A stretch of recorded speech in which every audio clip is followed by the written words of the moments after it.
Hi everybody.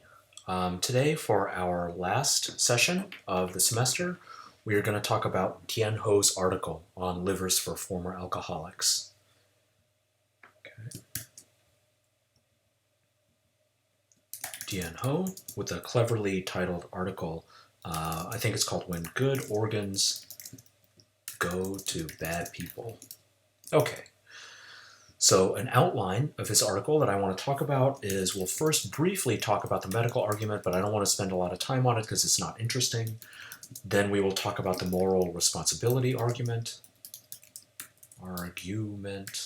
Okay. We will talk about some technical problems for the moral responsibility arguments. Then we will talk about what he calls the deeper problem, and this is going to be his main point. Not problems, just one singular problem. This is going to be his main point, the deeper problem, and then we will talk about an objection that he is going to respond to.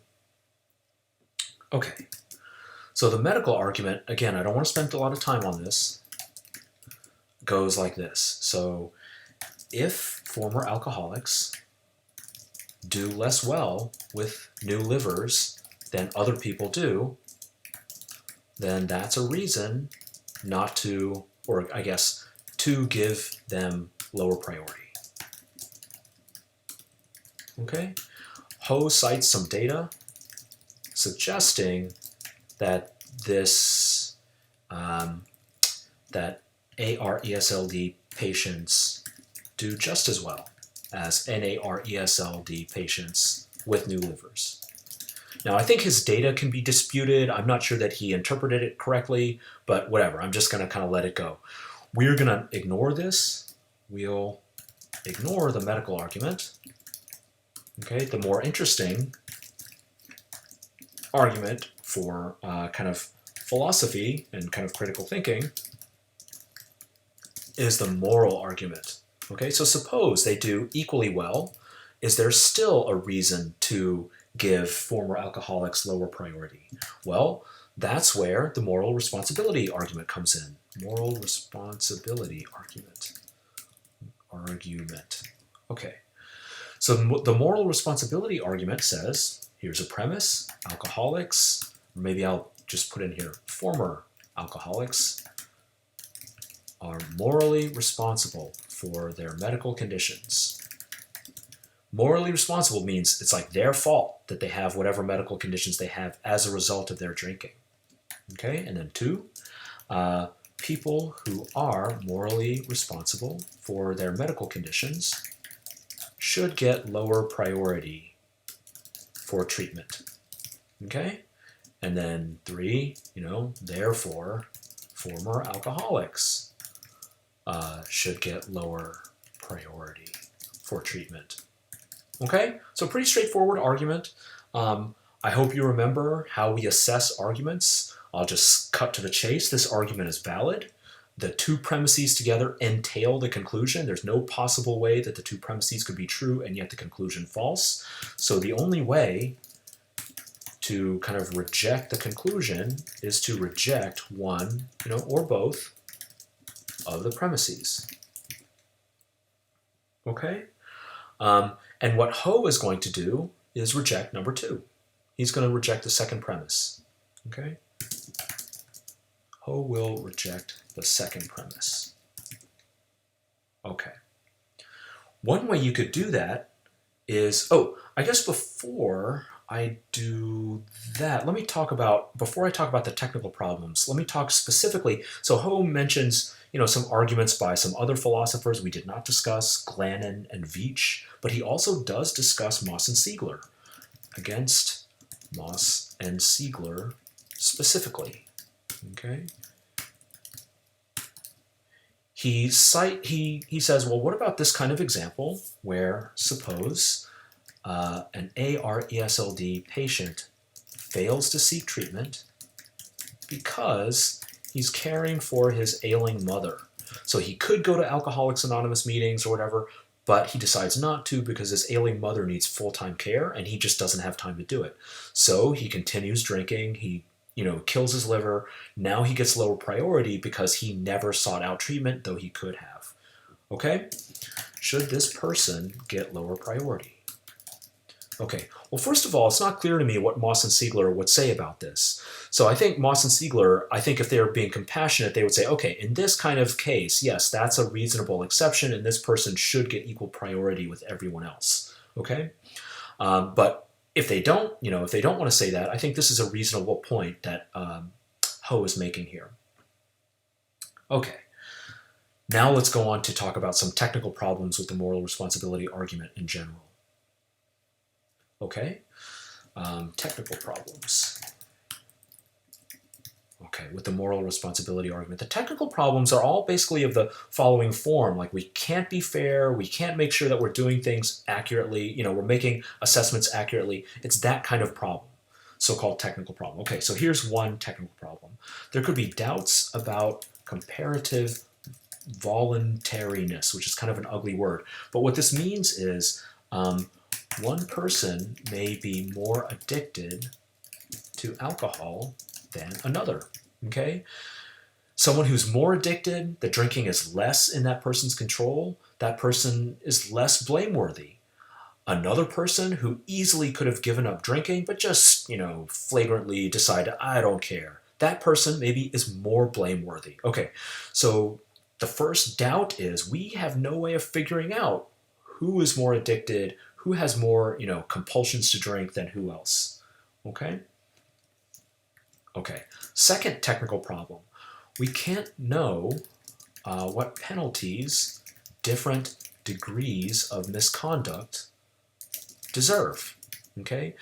So someone who drinks flagrantly for a bunch of years maybe deserves more than someone who deserves lower priority than someone who drinks flagrantly for only a few years. But besides these kinds of very qualitative judgments, it's going to be difficult or maybe even impossible to make quantitative judgments. And that's what we have to do if we're going to give precise, where should this person be on the list? There are 200 people on the list. You tell me, what spot does he get? Number 50, number 100, number 173, okay? So we can't know precisely where to put these people depending on how badly they have behaved, okay? And then the third issue is these judgments couldn't be made consistently, okay?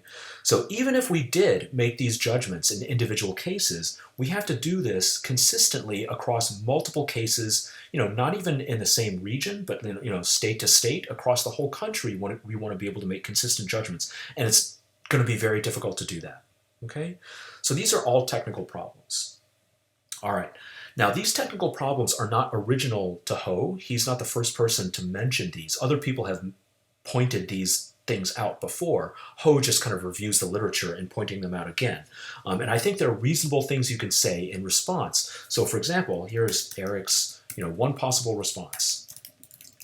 One possible response from Eric. From me, this is not in the reading. Okay, this is just from me talking. Okay?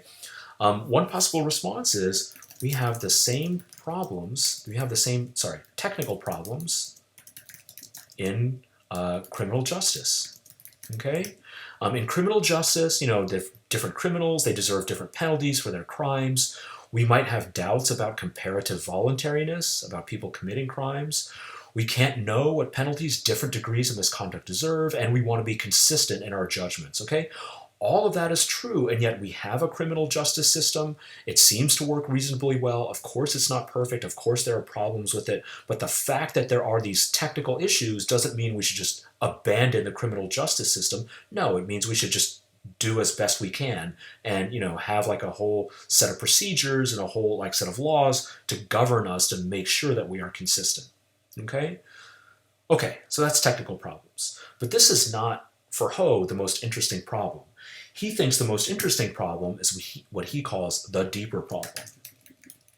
And this is the main point that he wants to make and that I want to talk about. Okay, so the technical problem is, technical problems are how to measure or assess moral responsibility. Okay, but the deeper problem is we shouldn't even use moral responsibility. Even if we can measure it perfectly and be perfectly consistent, we shouldn't even use it to begin with. Okay? All right, well, why not? Why not? Okay, well, he gives this long analogy. He spends a lot of time on it, on attorney-client privilege. Okay, and what goes on in attorney-client privilege is if you are accused of committing a crime, you have the right to hire an attorney, and you should tell your attorney the truth about everything. And then it's the attorney's job to do his or her best to defend you from the charge. Okay, but the attorney-client privilege means that information the client gives to the attorney is privileged in the sense that the attorney is never required to divulge it to anyone else, judges, other lawyers, the prosecution, any of that, right? So you tell the attorney the truth. The attorney does his or her best job with that information to defend you and never has to admit or never has to reveal the information that you told him or her. Okay? Well, why is that? What's the value of attorney-client privilege? Well, one thing you could say is, one reasonable answer is, attorneys do a better job of defending their clients when they know the truth, right? If the client has to lie to the attorney doesn't even have full information, the attorney's defense may be kind of on, resting on shaky ground, all right? Okay, so Ho says, DH for Dien Ho, says, same with patient-doctor confidentiality, okay? Doctors can be more effective if they know the truth about what's affecting their patients, okay? So what Ho wants to say is, when patients have to lie, when patients have to lie to their doctors, their care suffers, okay? All right, so we want to have protection for patients to be able to tell the truth to their doctors, all right? And it gets even worse than that, okay? So Ho says, there's this patient-doctor relationship that we have to protect, okay? So here's a related problem, okay? So we want to protect doctor-patient confidentiality, okay? Also, partly because when patients have an incentive to lie, okay, about having drank their liver to death, okay, then smart patients have an advantage over ignorant patients. Okay, maybe I shouldn't say smart patients. Maybe I should say like patients who know better have an advantage over patients who don't. Okay, so what that means is if you are an educated patient and you know that the system rewards you for hiding your alcoholism, you will lie and say it wasn't alcohol that caused the problem, it was something else. Okay, maybe I should back up and say for this kind of liver disease, there's no kind of test that can tell you what the cause is. There are different causes of liver disease and they all basically end up the same way, cirrhosis. And once you have cirrhosis, it's basically impossible to tell what caused it. Okay, so if you have an incentive to lie and you know that, you know the system, you can game the system and get a higher priority, but someone who's ignorant will not be able to do that, will just ignorantly tell the truth and will get lower priority, and that's not fair. Okay? We'll have an advantage over ignorant patients, and that's not fair. Okay? Okay, so the problem is, first, that we want to protect doctor-patient confidentiality. This has value. And also, second, that it's not fair that people who know better will be able to have an advantage and get a boost up in the priority in the rankings over someone who doesn't know any better. Okay. Last point, I want to talk about an objection. Okay, so this objection to Ho's view goes something like this. We could separate the people who, the doctors who treat patients from another group whose job is to determine the cause of liver failure. Okay? On analogy, he doesn't really talk about this in the article, but an analogy to that would be in the criminal justice system, there are two groups. So I've never seen the show Law and Order, but apparently in Law and Order, they emphasize that there's like the lawyers and there's the police. These are two different groups, all part of the criminal justice system, and they have different jobs. Okay, the defense attorney is an advocate for the, I guess, the defendant. Okay, whereas the police are charged with finding out the truth, right? Finding out exactly what happened in the criminal case. All right. So similarly, in medicine, we could have one group trying to find out the cause of liver disease, and a completely separate group, the doctors, okay, the doctors who advocate for their patient and try to get the best possible care for their patient. All right, so that's the objection. Why don't we have that? Just two separate groups. Okay, DH for Dien Ho. Here's what he says from this. Well, he says, in the US and the USA, we tend to protect individual liberty even when that leads to kind of harmful behavior, or even, even behavior that's harmful to others. Okay, and he gives some examples. Okay, so examples like smoking, okay, like secondhand smoke, guns, and like accidents and shooting other people, speeding in cars where you might, get into a car wreck and kill other people. All right, so his idea is, in all of these areas, we protect individual liberty, even though sometimes there's spillover from the harmful effects of smoking or of gun ownership or of speeding in cars, okay? And so why not do the same for drinking and getting new livers, okay? Okay. So I think that's his response. I'm not too happy with this response. For the most part in these videos, I have not kind of given my own views on these topics. But here I just want to comment. I'm not that happy with Ho's response to this objection, because I think there are significant disanalogies between his examples here, smoking, guns, and speeding in cars, and liver transplants. If you go back to Moss and Siegler, they mention those three important facts that are maybe not that have no analogy for smoking, guns, and speeding in cars. Remember the three important facts: that livers are absolutely scarce, drinking directly causes and certainly causes liver disease, and liver transplants are very expensive. It's hard to say that there are similar facts here.